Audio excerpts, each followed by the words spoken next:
My name is Mackenzie Darling. I'm the founder of Movement Maker.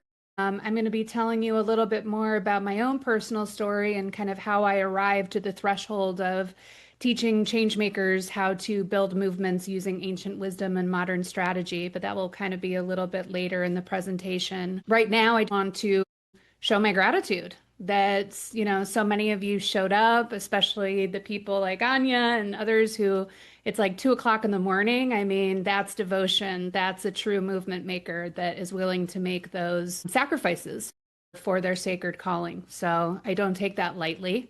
I know that time is a valuable commodity these days. And so to set aside 2 hours to be in community and answer the call is I just want to commend you.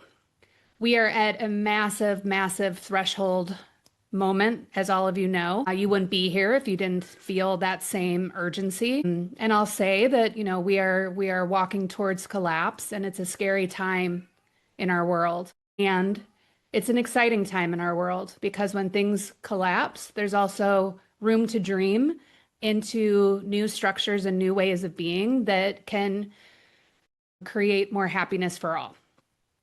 So really commend you. I think the global movement that we're all here to answer is global consciousness and really returning back to a more sacred and beautiful way of living. So with that, I'm going to share my screen with you. Want to go over the agenda really quick with you. We're going to be talking about how there's different types of movement maker archetypes that are being called forward during this time. Some of you may have received my email with the Movement Maker Archetype quiz. Great. If you did that, awesome. You're already kind of ahead of the fold. I'll be explaining these archetypes in a moment. Then we'll go into the difference between building a business and building a movement. Then we'll talk about common obstacles that movement makers face. I'll talk about why ancient wisdom and modern strategy are really needed to push your movement forward in the best way. And then I'm going to be talking a little bit about my own story and talking about how I've created this 5-month program called the Movement Maker Incubator, which I really think is the roadmap to our way forward in building movements that are going to help raise consciousness. Throughout this, we're going to be having dialogue with one another. So I really open it up to conversation. This is truly a mycelial network, and I want all of your wisdom and all of your expertise in the room as well. All right. So first, I want to go through the archetypes that are here to serve and birth the new earth. So the first are mystics. Mystics are the ones that are really connected to the unseen world. They're the ones that, you can think of the medicine folks and the people that are communing with something larger than themselves. Maria Sabina is pictured here, and she's a typical mystic. With every single one of these archetypes, they have both their gift and then they also have their shadow. And so with mystics, oftentimes they can feel a bit disembodied. They can come from an ethereal lens, which makes it sometimes difficult for people to really grok what they're saying. Bridge walkers, and as I'm going through, what I want you to do, feel into which one feels the most resonant for you. All of us will have our own specific formula here. So most people will have about 2, maybe sometimes 3 that makes their specific formula, but really pick the one that feels most resonant for you. The second one is a bridge walker. So these are the people that have kind of always felt like they live in the periphery, like they don't really belong anywhere. The Dalai Lama is a good example of this, being excommunicated from Tibet and always kind of being the bridge between science and spirituality. Their gift is really seeing a larger perspective of life. They can come in with a lot more nuance into situations. And their shadow can be that they can feel isolated or alone a lot of the time. But it's really their gift is to create more belonging in the world. We then have the systems disruptors. The systems disruptors are the ones that are the architects of the world. And so they're able to see how different systems relate to one another and are here to build new systems. Einstein is a great example of this. What a beautiful mind to be able to see how everything is interconnected. The shadow of the systems disruptors sometimes is that they can be very over analytical and not so much in their heart or in the sacred why or the story of why they're bringing things to fruition. Next is the sacred rebel. The sacred rebel are the activists, are the ones that are charged with a lot of fire. You can think of AOC or Greta Thunberg, and their shadow can be burnout. So much fire, eventually you can get really run out and run down from running that much passion and energy. And then we have the creative visionary. The creative visionary is right here. I have Leonardo da Vinci as a great example. These are the people with all of the imagination and that can think about what's next, what's the roadmap ahead. And their shadow can sometimes be ungroundedness, where they have so many ideas and so much vision, but it's really hard to ground that and have guardrails into, okay, what are we actually going to embody and what are we actually going to push forward? And then we have the trickster. I have Charlie, I forget his name, Charlie Chaplin, is that his name? I have him as the example. You can also think of Jon Stewart or Jimmy Kimmel, people that use humor as a sword to bring about dynamic change. And their shadow can be that they can live in cynicism and that they can, not really get to the deeper meaning because they're always using wit and humor almost as a shield. And then the last is the alchemist. And the alchemists are really the people that are the cycle breakers. They're doing a lot of their ancestral trauma work, a lot of transformation, and their gift is turning pain into power, grief into gold. And their shadow can be that they spend a little too much time in their suffering and that they take on the weight of the world. Why I bring these all in is, we really are a mycelial network of different archetypes coming at this threshold in different ways. And usually these archetypes are often put into siloed conversations. So the systems disruptors are hanging out with the systems disruptors, the mystics are hanging out with the mystics, and there's not often a lot of cross-pollination, which oftentimes is that ancient wisdom and modern strategy. So I'd love to open it up to all of you, and I'd love to go around the room. And which archetype do you resonate most deeply with? And I know, as I said, a lot of people will resonate with like maybe two or three of them, but pick the top one. And if you're comfortable, also share, if you can, just in one sentence, what's your movement? What brought you here? And again, if you don't feel like sharing, that's fine, but I would just love to weave our stories in. So, who we have in the room? Who wants to go first? I can go first. Perfect. Thanks, Nice to Barbara. meet you. Hi. Nice to meet you. Welcome. Yeah, I'm in Brooklyn, New York. Perfect. Uh, Thank you. so I resonate with the creative visionary, the alchemist, and the trickster. Mhm. I am a speaker and performance artist on humor and wellness, and my movement is about restoring humor as a wellness practice, Mhm. humor, art, and love. And I have a tourist attraction called Humorville, and I also tour as a speaker. And so I Awesome. resonate with the creative visionary because I have a bajillion ideas all the time about how to do that. I resonate with the alchemist because I'm using humor to help people reframe their life story with humor. And I resonate with the trickster because my background is in improv and clown theater. And so Mhm. I don't know if that's actually the one, two, three, but when I describe my movement, I say uh, I'm pulling together a movement for humor and wellness to put humor back in the medicine cabinet for generations to come. I love that. I love that. Yeah, and I love that succinct, and I can feel that right away. And I also love that you're bringing back humor because so much that activism can get really, really heavy. And so your medicine is certainly needed.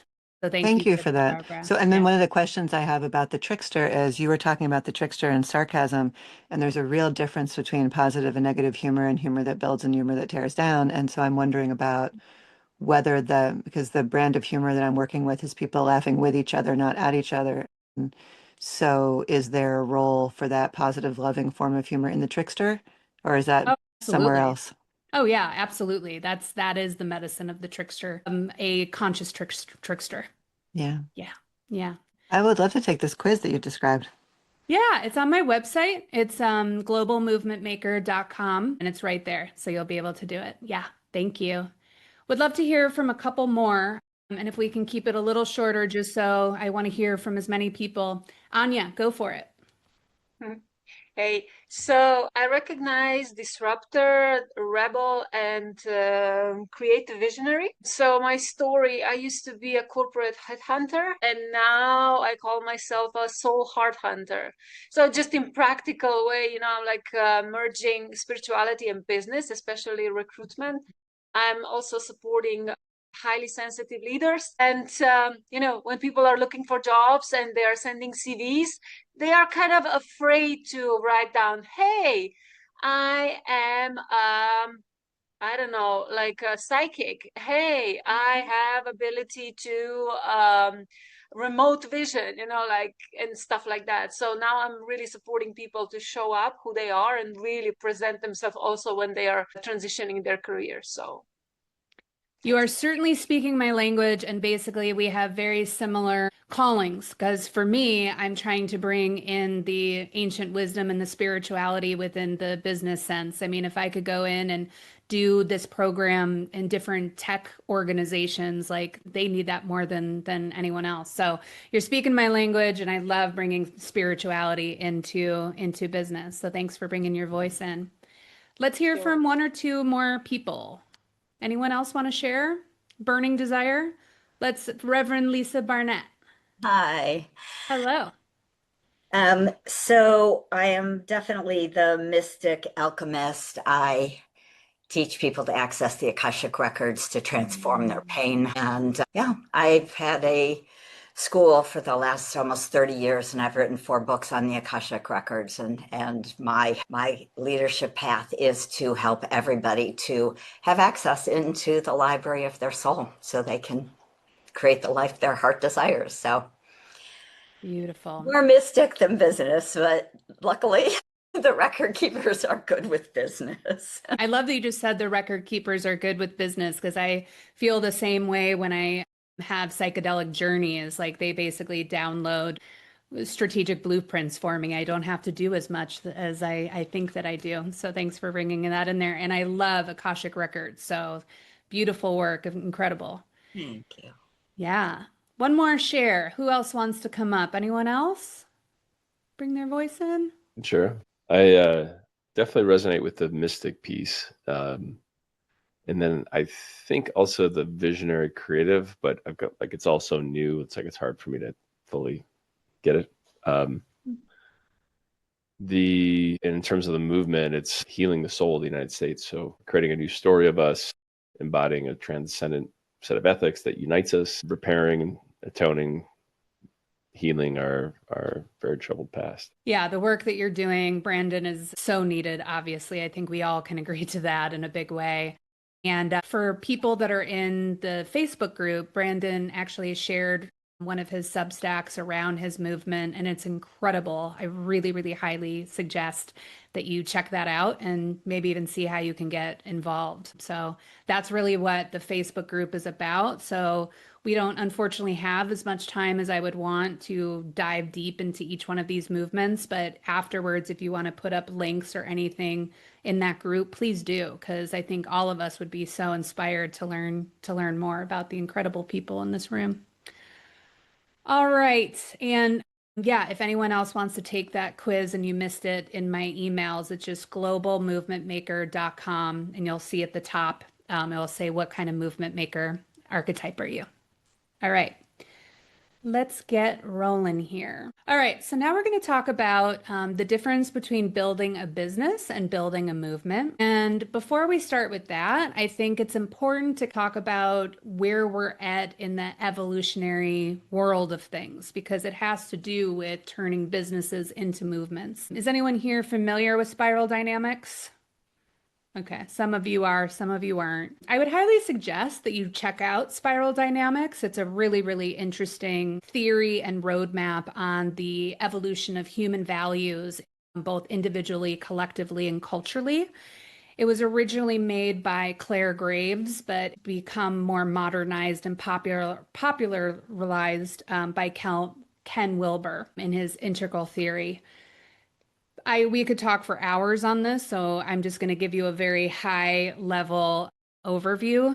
Basically, each level, so it's going from magenta all the way up to indigo, is the levels of consciousness throughout history. And I think what's really important to say is that each new level builds on the next one.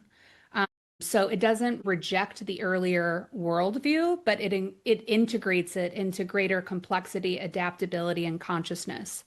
And so for the last 300 years, we've been on the modern orange plane. And so that's the capitalist, materialist, like this is the world that we're seeing and the world that we're leaving from, right? And then just in the last 50 years, you've seen green, and that's where you're seeing more organizations around equality and civil rights and climate activism and a more world-centric view.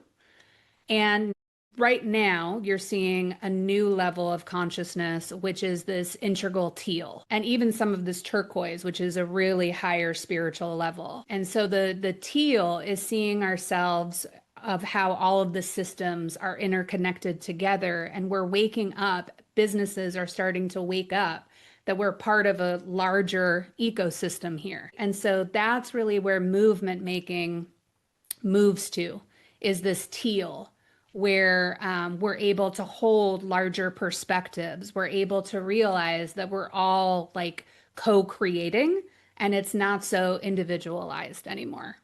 If you want to check more out about spiral dynamics, I definitely encourage you to. I think it's, if you're thinking about movement making, it's a really, really powerful roadmap.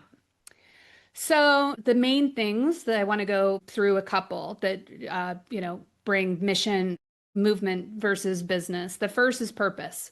So a movement is about mission and a business is about monetization. So a movement is here to like really transform and shift consciousness. And it's really driven by vision, values, and change. And it starts with a cause. A business exists to create value and it generates profit. It's driven by products, services, and customers, and it starts with the market. Then movements have different audiences. So movements have believers, like co-creators, and then businesses just have buyers. So a movement builds a community of shared belief. They have co-creators. When you're building a movement, it's not about you. It's about a co-creation of a community that's building alongside your belief. And you grow through a shared identity. And so movement asks, do you believe in what I believe in? Where a business is asking, do you want what I sell?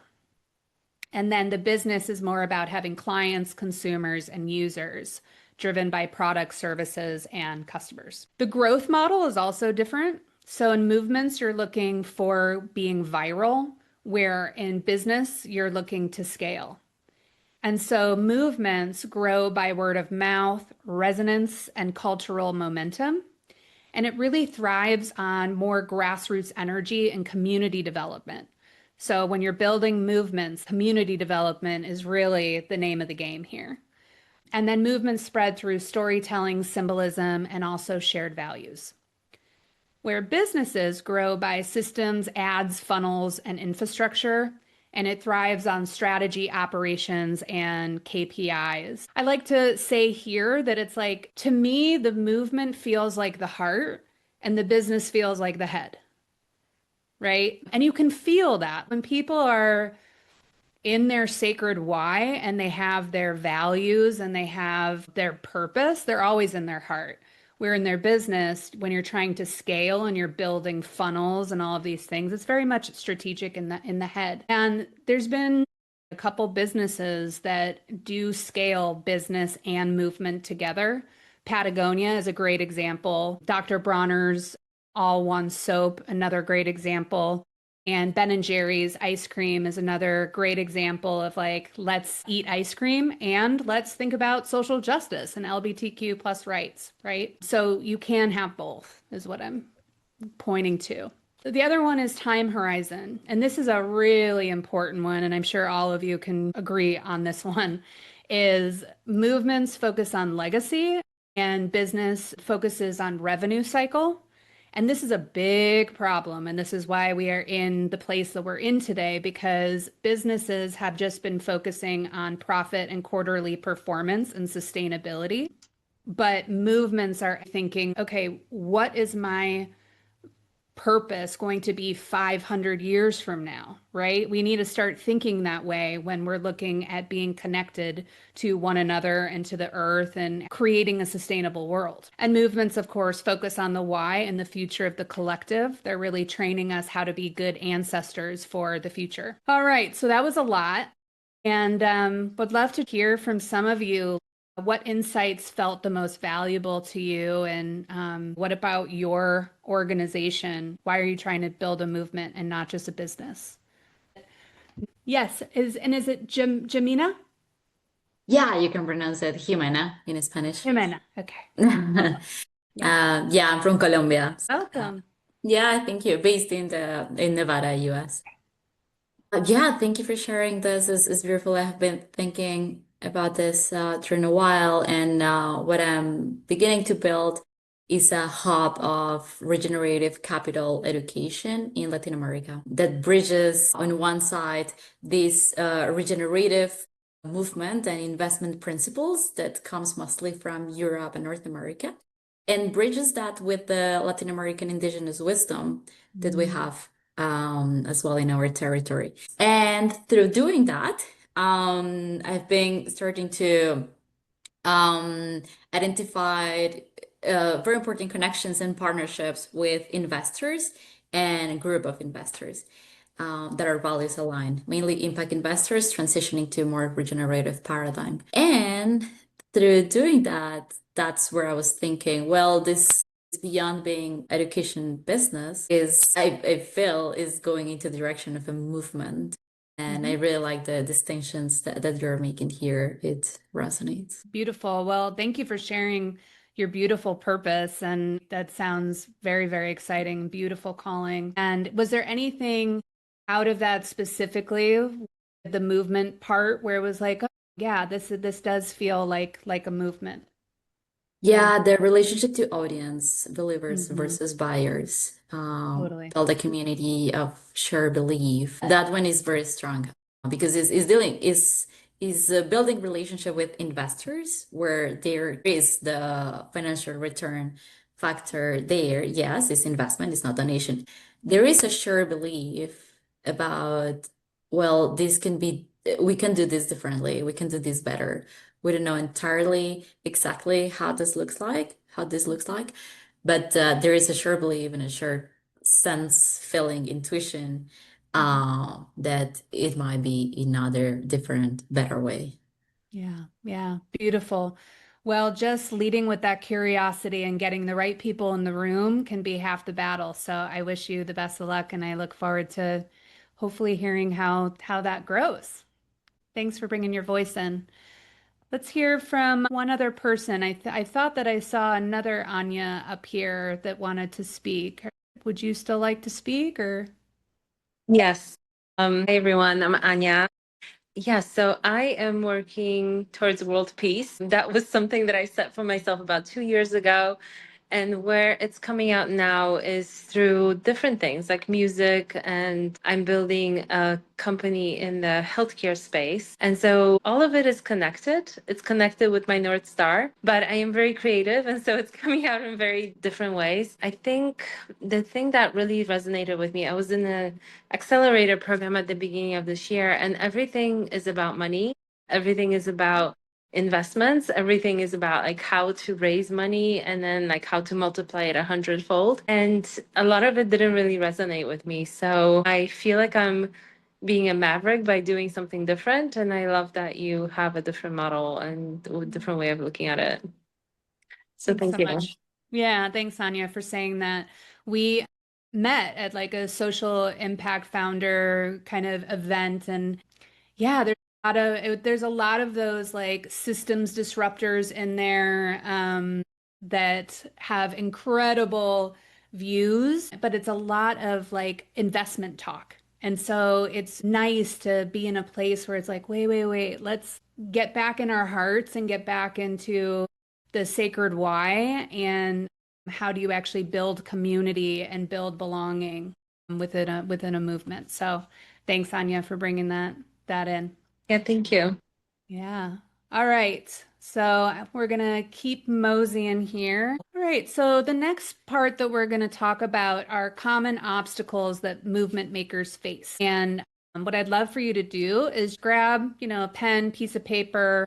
And as I go through these, like just mark ones where you're like, yeah, I have seen that. Here's maybe a little example of where I see that in other movements, because afterwards we're going to do a little breakout room where we're going to talk about some examples of that. All right. So the first, I'm sure a lot of you have probably, in our current administration, I think we can very much easily see this. Ego overtakes vision. And so the movement becomes about the founder's identity, accolades, or control rather than the collective mission. And I think, that's something that is really important to double click on, is that the like cult of personality that needs to go. And we need to be focusing more on collective identity of a movement. The next is unprocessed trauma leads into leadership. And so most of us probably in this room have been subject to working under leaders that unfortunately haven't looked at their power imbalances, projection, the drama triangles that they're creating, and really not creating much emotional safety. And then there's a lack of internal alignment. Leaders are preaching one thing outwardly, but they are living another completely internally. And so this really creates a lot of dissonance and distrust. And this one, of course, is a huge one, especially in our Western United States way of living, is overwhelm and burnout. So there's just no energy regulation or sustainable systems, and leaders end up collapsing under the weight of their own cause. So part of my Movement Maker Incubator does ask, how do we be in right relationship between our calling and our humanity, our body? And then there's no clear structures or scaffolding. I can't tell you how many like spiritual institutions where I would be working with people that are brilliant and really connected to source and are so enlightened, but they don't have the clear structures or the scaffolding. They've got this big vision, but they don't actually have the vehicle to push that through. So building the right containers, the right systems, and the roles that are able to really create that scalability and virality is really important. And then this one, I keep doubling down on community, because community obviously is such a big thing when building movements. And so a lot of this is inner work, because the way that you show up in community is the way that you show up with your own conflict resolution and your own people pleasing and your own dynamics with power, right? And it takes a lot of capacity to be able to name, repair, rupture, so everything doesn't implode, especially in today's society where this cancel culture is very alive and strong. And so coming up with like the right guidelines and the right safety protocols, and then also building your own capacity to be able to hold that, because it's a lot. And then a lot of people will forget why they started in the first place.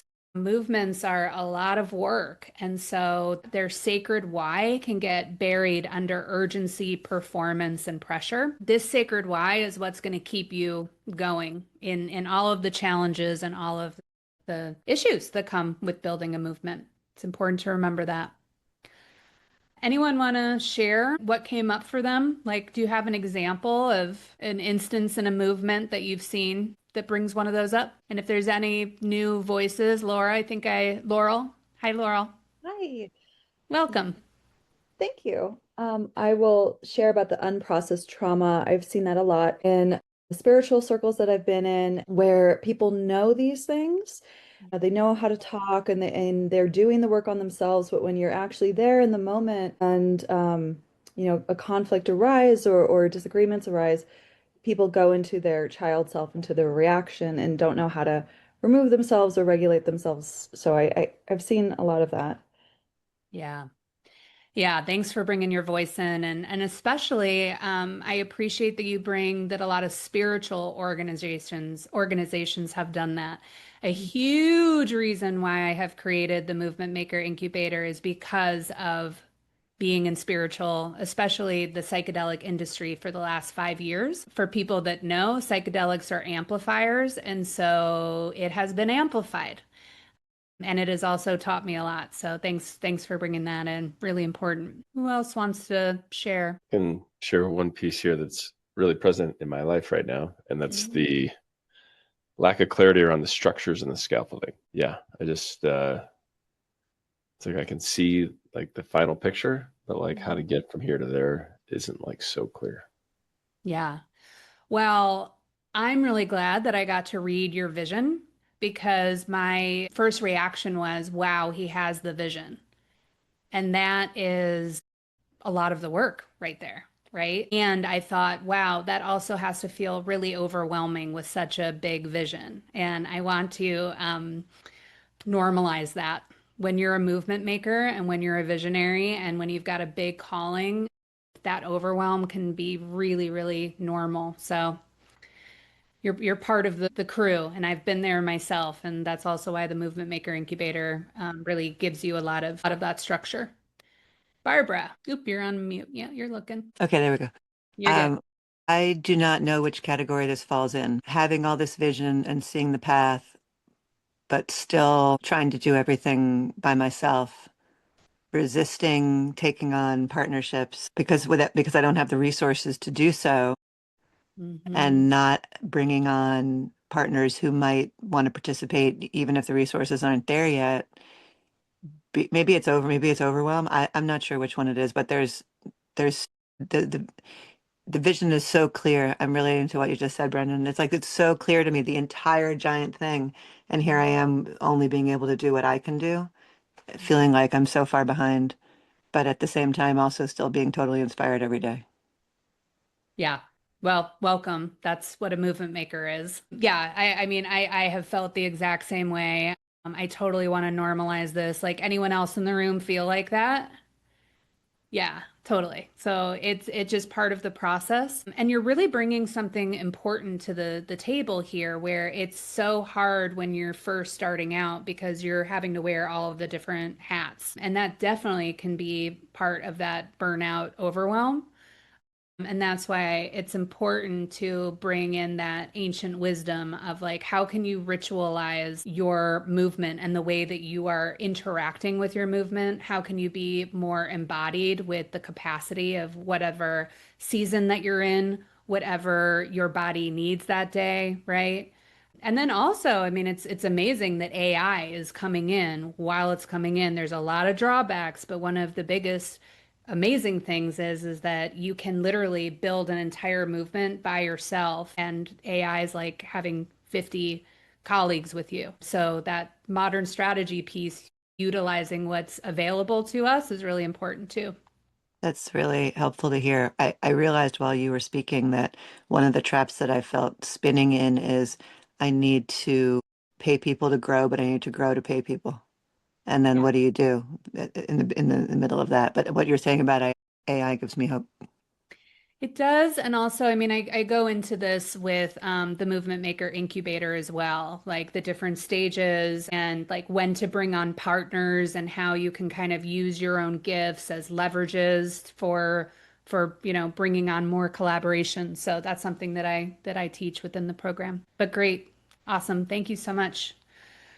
All right, guys, we're going to go into the next section here. All right, so now we're going to talk about ancient wisdom and modern strategy, and why those are important, bringing those together.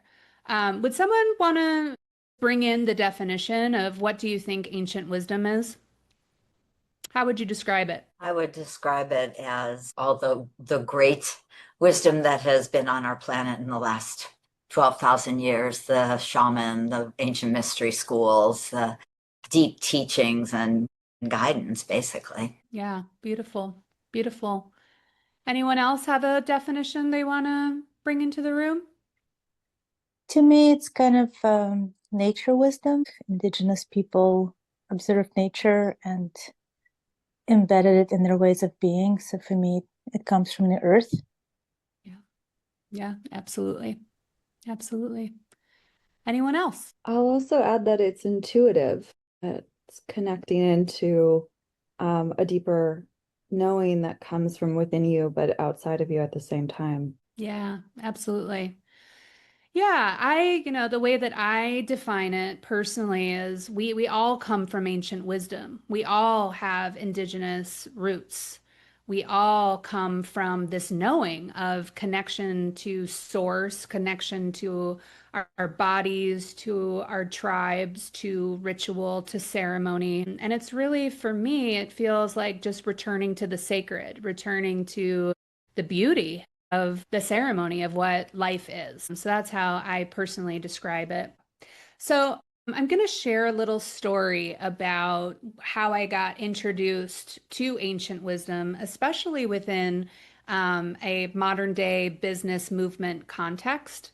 And I'm going to use this story as one, how beautiful and brilliant it was, and also as a cautionary tale of why we need modern strategy with ancient wisdom. So, as I mentioned, I have been in the psychedelic renaissance working for various movements there for the last 5 years. And my career started off working with a family that had been working with a Mazatec lineage from Mexico for 30 years. And they received, they said that it was okay for the family to come and open up a school and start training psychedelic guides all throughout the world. And so I was brought on to be their director of communications. And it was the first organization that I had ever worked for that was all female staff.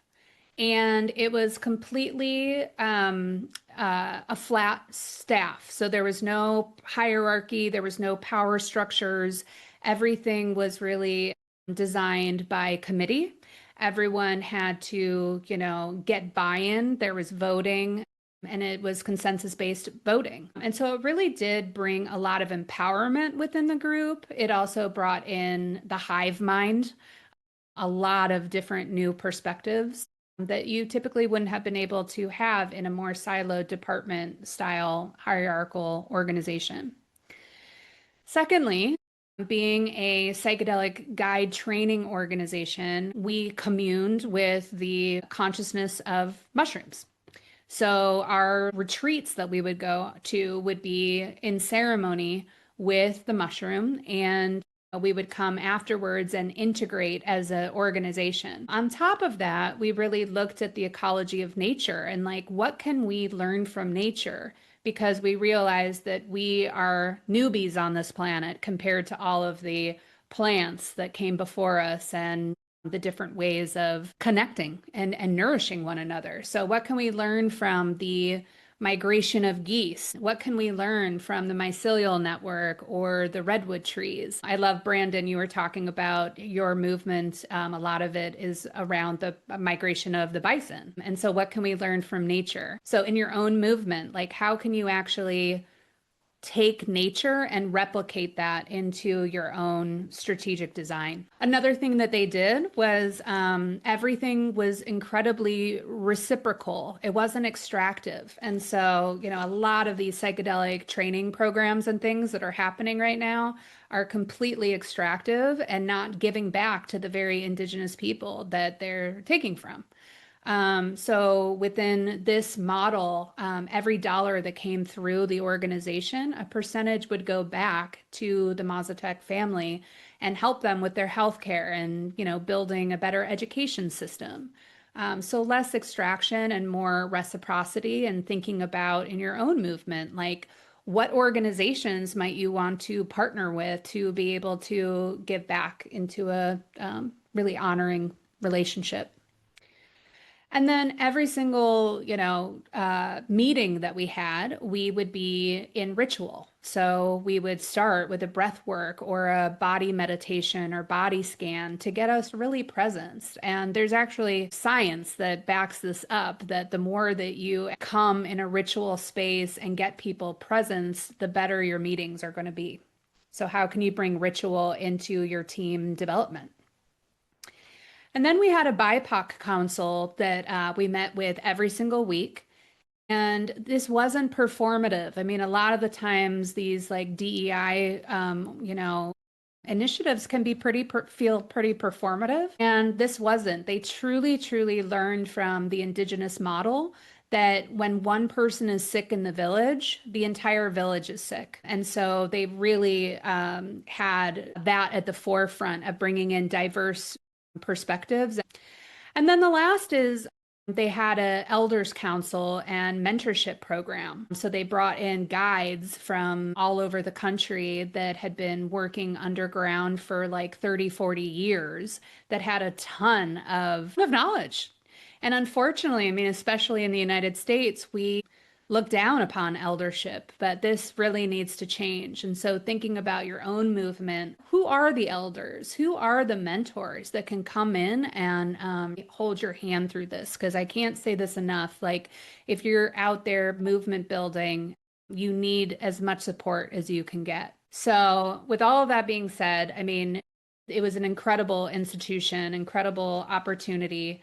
And there's a with everything, there's light and dark. So the shadow of this organization was that there really was no modern strategy. We felt like we were eating our own tail a lot of the times because we spent more time emotionally processing than actually getting things done. And unfortunately, a lot of times, myself included, like I am a very go-getter, can be more in my masculine energy, and was shunned sometimes for like getting so much done. And in that, I and others who work so hard would get burnt out. And so again, you need that like balance of those energies of the ancient wisdom and the modern strategy. And I like to say that the ancient wisdom is really the compass. Ancient wisdom should be the leadership, and then modern strategy needs to be the vessel to actually carry our ideas forward. And right now, we've just, in this paradigm that we're in, we're just in the modern strategy, let's get shit done, but we're not really stopping in a leadership position of like, wait, what's the legacy here? What are we building for in the future? How is this taking account into the whole? So would love to hear your own thoughts around ancient wisdom and modern strategy, and how would you think the future would be if we actually like held our organizations in this way? I think there is an interesting energy balance also of the feminine and the masculine energies. I see Asian wisdom as the feminine energy coming here with the wisdom, with the essence, the purpose, and the community. And that needed the balance and the harmony of the modern strategy, masculine energy of direction and structure. Yeah. So that makes sense to me energetically. And yes, as I was sharing before, in the movement I'm starting to build for regenerative investors, there is the investment piece of the frameworks and vehicles of capital allocation, and there is the need to bring wisdom from other places, such as indigenous communities in Latin America, such as meaning of the right relationship with ourselves, others, and the planet. So yeah, I see that very much in tune with what you're saying of Asian wisdom and modern strategy. That's a great example of both of those. You're bringing in that indigenous wisdom, and then you're bringing in that investment, and both are needed because you need to be in right sustainability and actually bring in capital to be able to hold your movement. So thank you. That's a great example of that. And I think movement making is so interesting because all of the great spiritual traditions, when you boil it down, I think they're really talking about finding that balance between your own inside and as within, so without, right? So finding that masculine and that feminine balance is the same as the ancient wisdom and the modern strategy. Anyone else want to share? All right. So, I think when we're balancing modern wisdom with ancient strategy, I also think these are kind of the things that are the input is the regeneration instead of extraction, more depth and meaning to all of our work.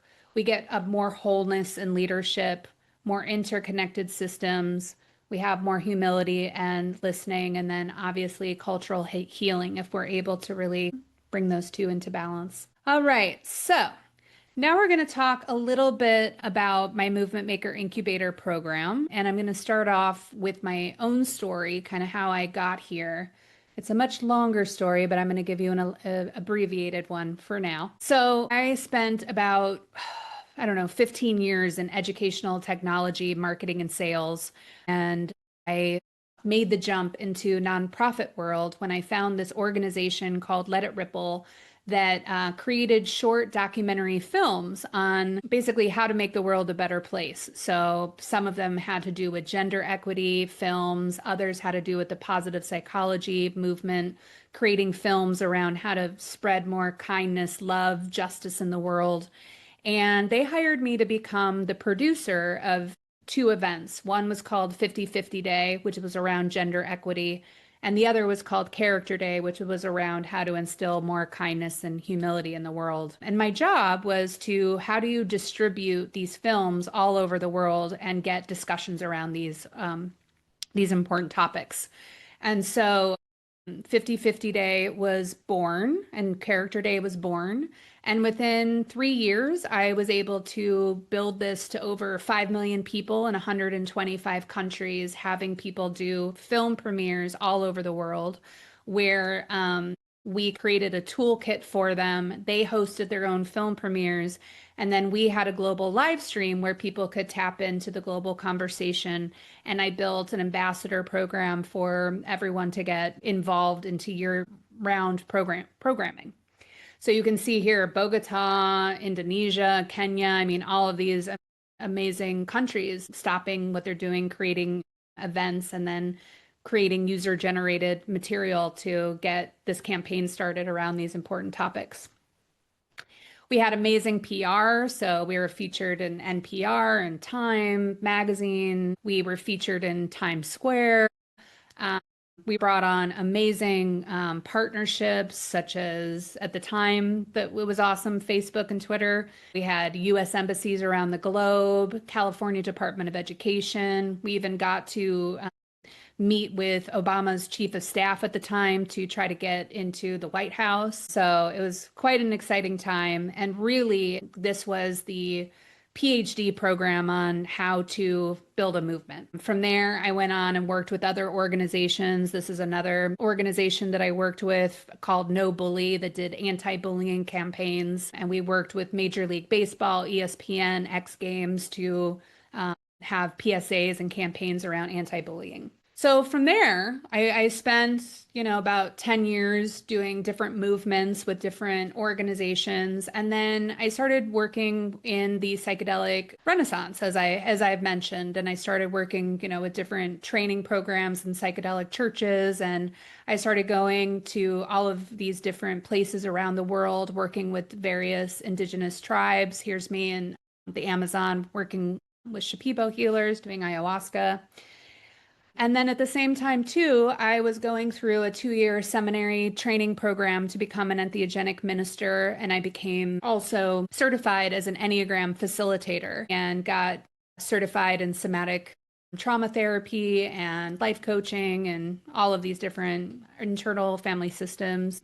And also during this time, I lost both of my parents. So it was actually kind of spooky. What happened was both of my parents, my mother passed away on the first day of my ministry training, and my father passed away on the day that I graduated from my ministry training. They were literally like the bookends of my ministry.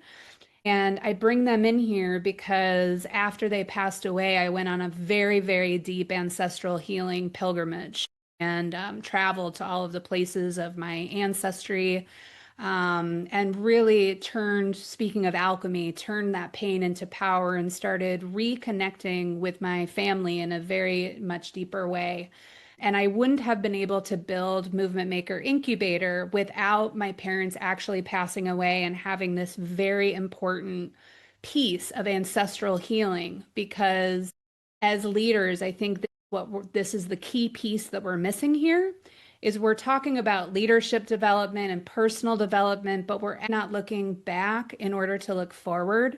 And I call this the bloodline to blueprint, where we're making sure we're not bringing the same burdens into the movements that we're building. And we're also looking at our movement as the offering to our ancestors and what reparations need to happen in our movement to have that as an offering. So I bring that in just because it's a really, really important piece. All right. How the incubator works, it's a 5-month program. It's online, live with a cohort of other badass change makers like yourself. Every week it meets for 2 to 3 hours. Some will be, closer to 2 hours. Others will be 3. It also just depends on how deep the group wants to go. The time commitments, so you'll have the 2 to 3 hours every week on Zoom. And then you'll have probably about 2 hours each week just building as we go. So this is a really integrative process where you're going to be building your whole movement as we go. As I said, this will be on Zoom, just like how we are today. And then I also have a WhatsApp community where we can share resources and really help champion one another along the way. I wanted to share a Echoes of Impact testimonial from one of the people that just went through my program. The Movement Maker program was a profound catalyst for me as a leader, giving me the clarity, structure, and spiritual grounding to carry my divine mission into the world through my work. Mackenzie holds a space that is both visionary and practical, where she weaves together deep wisdom with actionable frameworks. This experience didn't just help me shape my mission, but it also strengthened my ability to embody it. So what you're really getting from this program, and if you weren't able to check out my website, I would highly recommend you do that. You can go to globalmovementmaker.com/incubator. And it will take you through all of the curriculum. There's 22 modules in this program. I've done my market research. It's pretty much the most holistic program for movement making I've ever seen. So the first part of the program is the foundation. This is the leadership development where you're going to walk away with frameworks around how to hold your own power, how to hold your own integrity. The Enneagram is part of this program. So for people that aren't familiar what the Enneagram is, it's an ancient roadmap of 9 different numbers that are archetypes of what kind of leader you are. And those different 9 numbers show what your core motivations are, what your challenges will be, and then also the pathway to your own transcendence. It's a really, really powerful tool, especially for leadership development and also team and volunteer leadership. So, and it also allows us to really personalize the experience for you. Because every single module, when we're talking about power, we can then talk to your number of how your number holds power, how your number can show up in community, right? We then have soulful and somatic tools for energy regulation. And again, we have a lot of ancestral healing throughout the entire program. And we really ritualize this experience. And the first module is around your connection to source. And that's kind of woven throughout the whole program. Then we move into movement building and architecture. So that's now more of that modern strategy. I'm going to help you develop your signature offering, bring a lot of structure. We'll talk about how you can price ethically and really holistically, and become more positioned for impact. We'll talk about your messaging, your identity, and you're going to have your entire soul audience mapped by the time you leave the program. You'll get a step-by-step launch plan. You'll have a whole entire campaign that is done. You're ready to just rock and roll. I've created a 200-page Movement Maker workbook. It's literally every single thing that I have ever learned put into this workbook, and you can go back and reference it later anytime you want. And then lastly, we find and build your tribe. So I give you a blueprint for building movement coalitions that drive impact and sustainability. I'll give you frameworks on how to build meaningful and engaged communities.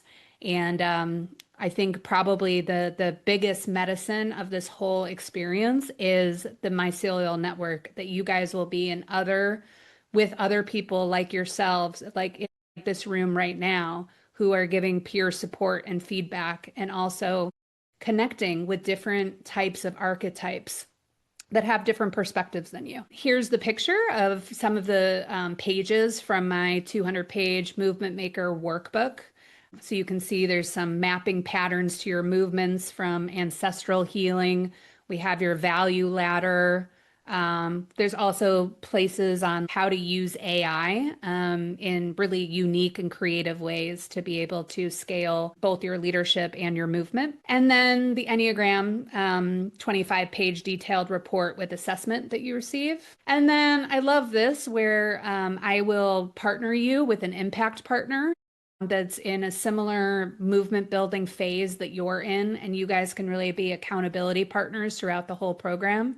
And then we have weekly weaves, which isn't mandatory, but this is actually usually something that's people's favorites when they go through this, is every week you'll be paired with someone else in the program and you have a 30-minute conversation just to get to know people. And sometimes you'll be, in the program, you'll be birds of a feather flock together. So sometimes we'll have the mystics with the mystics, and sometimes we'll have the systems disruptors with the systems disruptors, right? And then a lot of times we'll have cross-pollination. Again, we really want to be having each other for us to learn from. The last Echoes of Impact I'll share is the Movement Maker Incubator Program is an absolute game changer for leaders who are looking for the architecture, infrastructure, and inspiration to bring their mission from concept into creation. Mackenzie is truly gifted experience designer and facilitator and a proven leader with deep experience in this skill set. Participating in this program has been some of the most relevant and empowering work I've ever done as a global change maker. And if you want any videos or anything, also on my website, there's a bunch of testimonial videos from people that have gone through the program. So this might be for you if one, you're all in and committed to stepping into your calling. This is some deep work. Like this is for people that are like, all right, I am really ready to do this and I'm ready to do the work, because you're going to get as much out of this as you put into this. You really want to co-create in a community of change makers. And here are my values. We're going to go through your values through the Movement Maker Incubator, but mine are integrity. Your words and your actions match what you say. This is all about embodied wisdom. So don't come into this program and be like, okay, I'm just in my head, I'm going to learn a bunch of stuff. This is, let's integrate this and actually put the pedal to the metal and get you running on your movement by the time you're done with this.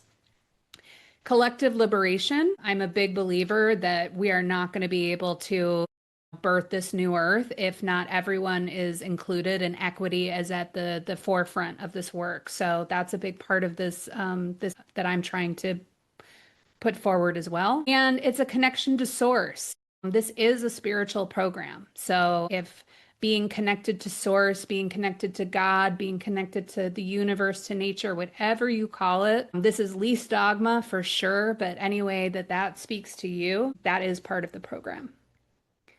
And it's not for you. If you're looking for a quick fix with an extractive playbook, a lot of these accelerators are just like, okay, build the funnel and here's how you do advertising. Like, that's not this program. And if you're unwilling to look at shadows or be in community and unwilling to be in feedback or repair, also probably not a good fit. And we already talked about the embodiment piece. So if this is resonating, the price is $5,500 for the incubator for the 5-month program. I do offer payment plans and limited BIPOC scholarships. If this is resonating to you and you also, are in a financial bind and this really is like, I have to get my calling out, please still apply to to this opportunity. I want to make this accessible and money shouldn't be an issue. So the application process is I have 10 spots for the incubator. So the people that are the first come to first, are first served. The process is you fill out an application. So at the end of this, I'm going to be emailing out everyone the application. You fill out the application. If I feel like this sounds like the right fit, because I'm really going to use a lot of discernment, the sanctity of the container is incredibly important for this. If it's a good fit, we will have a 30-minute call just so I can get to know you more. And then I can get payment and you're admitted into the program. It's an open enrollment. So if I can get even 5 people into the program, then we can start that incubator ideally in December, but it could also be in January. So I'll work with you guys to see what timing works best for you. Long vision is, what I'm really seeing here is I want to create a home for change makers to really, really feel supported, because I'm one of you. I mean, I can feel very overwhelmed. I can feel very isolated in my grand vision. And so I want to create masterminds and mentorship and supervision and retreats and medicine ceremonies and all of these things, so we can really create a family of people that are here to birth the new earth and really feel held and supported in doing that. So that is it. That is my grand presentation. The QR code right there, if anyone's interested, that is the QR code that brings you to the application if you're interested. And I want to open it up for questions. Does anyone have any questions for me? Questions or thoughts or comments? I have a quick question regarding the Mattern strategy. So you were talking a little bit about the spirituality side of things. Can you talk a little bit about the Mattern strategy and what this incubator focuses on? Yeah. So it really gives you all of the frameworks of how do you build coalitions? What kind of tech do you need to build an ambassador program? How can you think of building measurable profit and KPIs, like things like that. So it's bringing in the strategy piece, and then it's also bringing in the AI piece where it's like, okay, how can we help scale this in, using the technology that's available for today? Yeah. Thank you. You're welcome. Anyone else? I'd love to hear more about your vision for this as a movement and how you see this as the movement that you're creating. Great question. So ideally, what I would love to see is that the people that come through the Movement Maker Incubator then come back in to help mentor new activists that are coming in. Right? My vision is potentially even having like a shift network kind of media production where people are coming in and learning different facets of fundraising, of community development from activists that have already, gone through. Even potentially a certification program where different movement makers can get certified within the incubator and then bring this to their different cities. But I also very much look at this as a co-creative process. Once people come through the incubator, I see them as part of this movement. And so I'm open to, what do you see the potential of this being? And what do you want to bring as your gifts to co-create in this offering? Yeah. Thanks for the question. Anything else? Yeah, I've been following the community weaving framework. I'm not sure if you're familiar with that. It takes some elements also from ancient wisdom, and I was wondering if the incubator includes this type of method, or is it a different method? How will you describe your own main method of community building and movement building? And if community weaving framework is part of it or not, just curious. I haven't heard of that one before. I don't think that I really follow a specific framework. I've kind of made up my own frameworks from my own movement building. Got it. Yeah, and it's through, let me articulate my question. Your frameworks matches different stages of a movement maker, or I'm trying to see how this fits into which stage of movement maker. So I would suggest you go to my website, globalmovementmaker.com/incubator, and then you're going to see all of the modules there. I will say that people have come into the incubator both from a very new perspective, like they don't even know their calling or their mission yet, but they just know that they're here to birth something big. And then I've had people that, have been like 10 years movement building, and both of them have walked away with a lot. And also there's that beauty again of that mycelial support, because the people that are just coming in have a fresh perspective, and the people that have really been through the trenches can also obviously offer a lot of wisdom. Any other questions? I would just like to say thank you very much. It's a lot to think about, and having, had a movement in a sense, but never thinking of it that way. I have a school, right? And I'm like, oh, that's a fascinating, different perspective. And I feel like it's so valuable considering the very big calling I received 30 years ago to help bring this ancient work back to humanity. And community building and, growing around the world, and teaching teachers now and all of these pieces. I think it actually sounds like a movement. So I have to read more. I appreciate you. Absolutely. Well, thank you so much. Thanks so much for being here. Thank you all for the medicine that you bring. And I'm just so grateful to be connected with you. If you haven't yet, please do try to get into that Facebook group, and let's just keep chatting. Keep an eye out for the emails that will follow in the next couple days, and reach out if you have any questions. It's Mackenzie@globalmovementmaker.com. Okay. Any other questions? Are we good? Yeah, I guess I have one more question. I think you mentioned Enneagrams. Can you talk a little bit more about that and the process that in the incubator with it? Yeah.